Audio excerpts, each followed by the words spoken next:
Hey guys, welcome back to the channel. Today we're going to be looking at Season 6 of Smallville.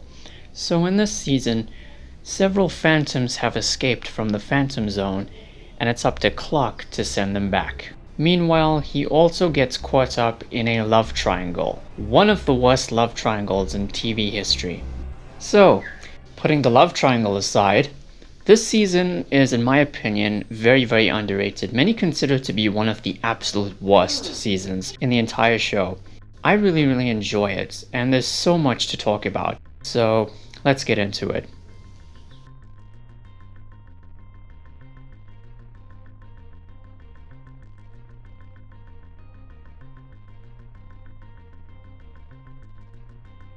So first of all, I really appreciate the fact that this season finally set Clark on the right track.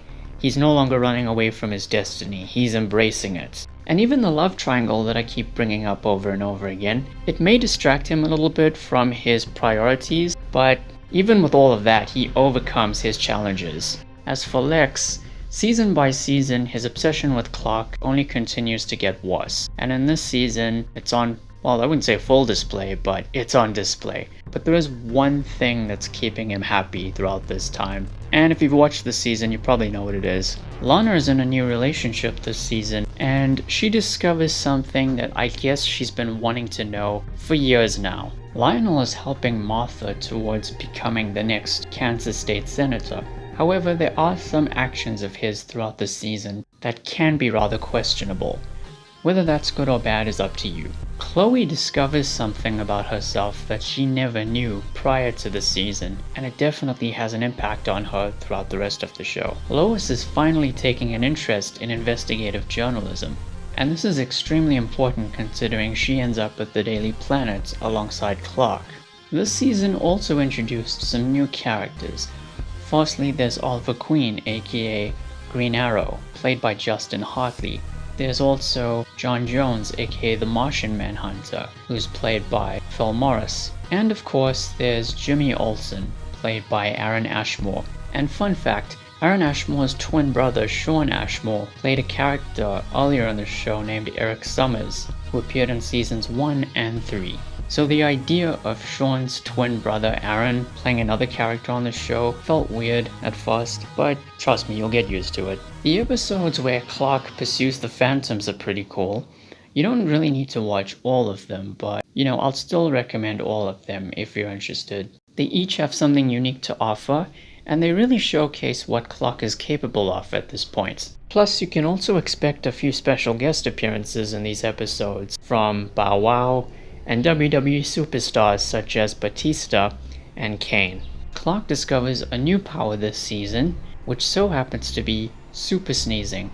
Just watch the second episode Sneeze to get a better understanding of it. It sounds goofy, but it's a lot of fun, trust me. This season also featured the episode Justice, which gives us a young iteration of the Justice League. It has Clark Kent, Aquaman, The Flash, Cyborg, and Green Arrow. And if you want to, I guess you could count John Jones. Before Zack Snyder's Justice League, before the Avengers, we had this, and I didn't watch it at the time, but it's without a doubt one of the best episodes in the entire show. The success of this season led to the possibilities of spin-offs, one of them being a Justice League spin-off, and the other one being an Aquaman spin-off. And correct me if I'm wrong, I believe the pilot episode for the Aquaman spin-off is available in some way or another, but instead of Alan Richardson being the one to play Aquaman, Justin Hartley ended up playing Aquaman. Unfortunately, neither of these spin-offs came to fruition. Justin Hartley claimed in an interview that because Smallville was still going, he did not want to steal the spotlight from Clark Kent, or just, Tom Welling in general, I guess.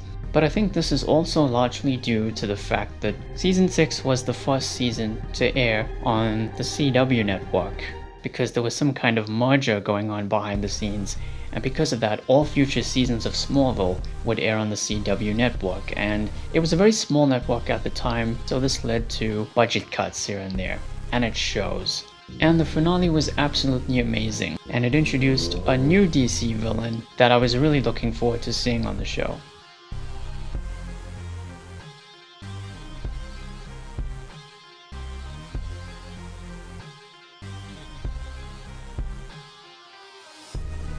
Now, my biggest problem, and quite frankly everyone's biggest problem with Season 6, is the aforementioned love triangle. And, okay, you know what? I'm just gonna get it out there. Spoiler alert, but not really, doesn't matter. The love triangle is between these three right here.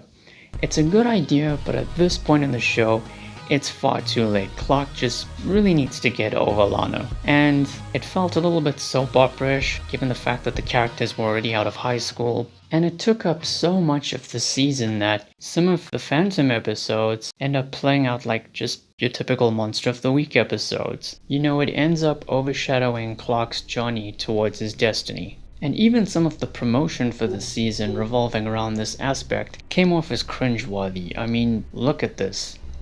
What is this? Seriously? And the other issue is just some episodes not being very good. The episode that Tom Welling directed, Hydro, it's okay, it's not one of the worst episodes on the show, but it's also not one of the best. Though I will admit the one that Michael Rosenbaum directed, Freak, was actually pretty cool.